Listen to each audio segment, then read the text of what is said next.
And action. Hey everyone, it's DrRic.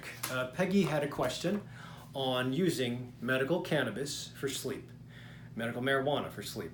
And we're going to talk about that. I do have a previous video on CBD. It was more hemp-based, but CBD from before. I'll put a link down below, in addition to a conference that I put together with other providers for medical marijuana.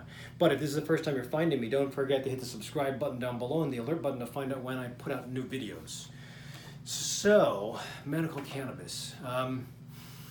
The idea with a cannabis plant is that basically there's two strains that you might find in your local dispensary if you've gotten approved in whatever state you're at. In Illinois, we have 40 diagnoses of chronic conditions that get you approved for getting certified or the medical marijuana card.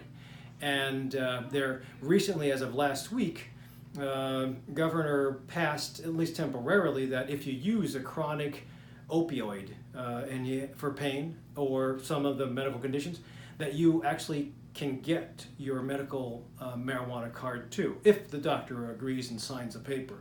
So it's getting easier and easier, but this is not just to get high, and that's the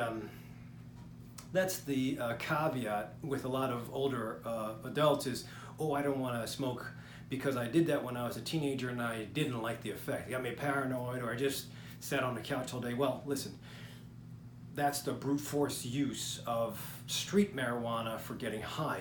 What we want to do is use the plant, the cannabis plant, for taking care of symptoms. And when we have chronic diseases, whether it's one of the 40 chronic diseases or you just have a life-threatening disease and you want to make life easier, there's ways to use the two active components in the cannabis plant. The two active components basically boil down to this. There's THC and then there's CBD. I've done a video on CBD mostly aimed at hemp, but I think I relate it to the cannabis too.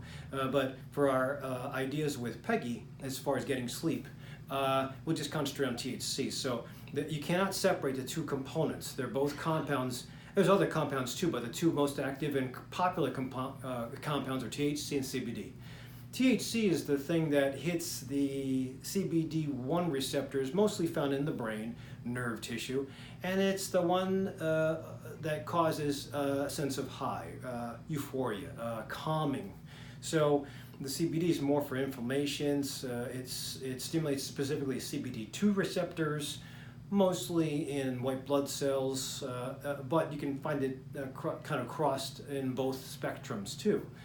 But the THC has been known to calm, and at night when you have a chronic condition, whether it's pain, cancer, nausea from chemotherapy, or fibromyalgia, you can't get to sleep, it's anxiety causing, and it's very frustrating when you know you're gonna have to work the next morning and you're just in pain. So having something to calm you down would be great. Insomnia by itself is not a chronic condition that's approved to get medical marijuana, but all those other conditions usually have a piggyback problem of insomnia. Now, whether it's initiating sleep, like insomnia at the beginning of the night, or staying asleep, there's two different things. And for the sake of just break it down into THC, that one component, again, you can't separate THC from CBD out of the plant, but you can get certain ratios. You want more THC than CBD because it tends to calm. So even if the reason that you're staying awake is because of pain, you still can kind of calm down the brain and hopefully drift into sleep. So I would usually say if you're already using a clonazepam, a Xanax, then that's more for anxiety. It'll be a nice transition off. But if you're using Ambien, Sonata, Lunesta, those are hypnotics to keep you asleep, but they're also very addictive. So I wouldn't necessarily stop them. I would just add a layer of the THC in whatever vehicle that you choose to use. So if it's difficulty with, and that's what we'll get into it now, if it's difficulty with initiating sleep, you want something that's fast onset and fast off. So, and that's essentially what Xanax is. It's fast on, massive doses in the bloodstream, and fast off. So it affects the GABA receptors in the brain. But same thing with the medical marijuana, that's mostly THC. So I have here, I have this. This is from a local dispensary, and it's produced by Gold Leaf, but it's kind of cool because it has the list. It's like a cheat sheet, but it has the list. I'm not sure if you can see this. It has a list of your percentage of THC to CBD, and also something called CBN, but for the concept, and then the diagnoses that you might be able to use it for. So pretty cool, but again, a cheat sheet. Cliff notes are good if you want to just get through the test, but if you want to understand the book, you have to read the whole book cover to cover and understand the author. Same thing with this. You should really, there's a high learning curve with my patients who are starting to use this, and there's even a higher learning curve when you try to wean on and then wean off prescriptions. And then there's a higher learning curve even after that, once you control the suffering, to get back into being a productive American with less pain and disability, and reverse your disease, which I think you can do.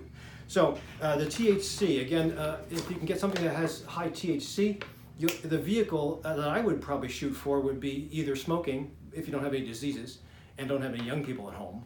Vaping, if you do, because you don't have that profuse marijuana smell with vape, you'll still get a little bit. Or a tincture where you don't smell anything, but the more you process the cannabis leaf, the more expensive it becomes. Now, the tincture is oil from a dropper. It should work pretty quick because it gets in through the blood vessels of the mouth, into the bloodstream, and affects the brain. It should be pretty quick, but a little variable depending on the mouth flora and your problems with the mouth.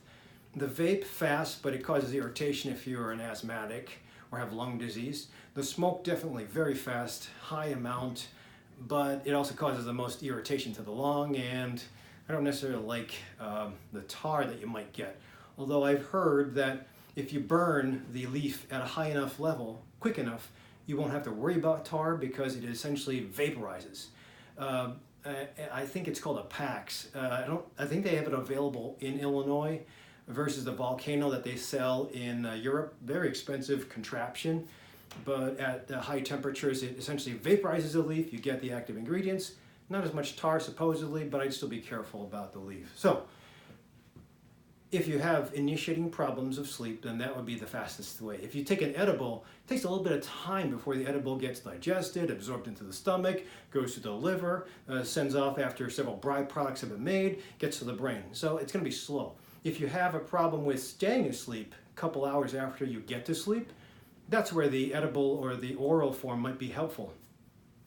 Because it takes a little bit of time. But then again, the things are, when you eat it, it has to go through the liver breaks it down into several different active ingredients, and it might hang out for a long amount of time. I mean, that's the idea when you have middle of the night waking, but you don't want it in your system when you wake up to get to work or drive. So it's a little bit of a tightrope, but you have to find your sweet spot. Maybe you just dial it down a little bit, not take as much of the edible, or you take a little bit if you have both initiating and staying asleep issues. Maybe you take a little vape and then a little bit of the edible or oral form.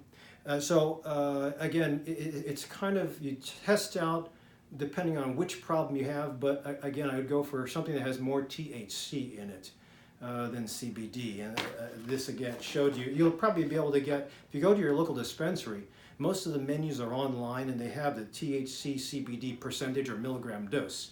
You want a proper ratio. Now, if you have other medical diseases, in addition to the insomnia, then you're going to have to play around and ask your provider to help you with that. I generally like the doctors to give you the advice more so than the guys that work at the dispensary. They're very knowledgeable, but I know your medical diseases, I know the ins and outs, and I should be able to help you prescribe the right dose. And that's where the problem lies, because a lot of doctors don't know about medical marijuana or cannabis or hemp, and some of them might actually tell you not to do it, and I think they need to get on the wagon and do some research on their own. So, Peggy, hopefully this gives you a little bit of an idea about how to wean up, how to test. Again, only buy one thing at a time, just so that you don't buy too many things and you get confused if you have a side effect. One thing, see how it works, do it for about 7 nights to 14 nights, and then if it does work, great. Add the second thing, see how it works. Add your oral that you're using during the day for inflammation fighting, and then hopefully you'll dial in and be able to get this thing down. If not, then do your own research, read. The learning curve is high, but it's kind of rewarding. After a while, you become a good shopper. So good question. If any of you have any comments, put them down below. Otherwise, I appreciate you subscribing, and I'll see you at the next clinic.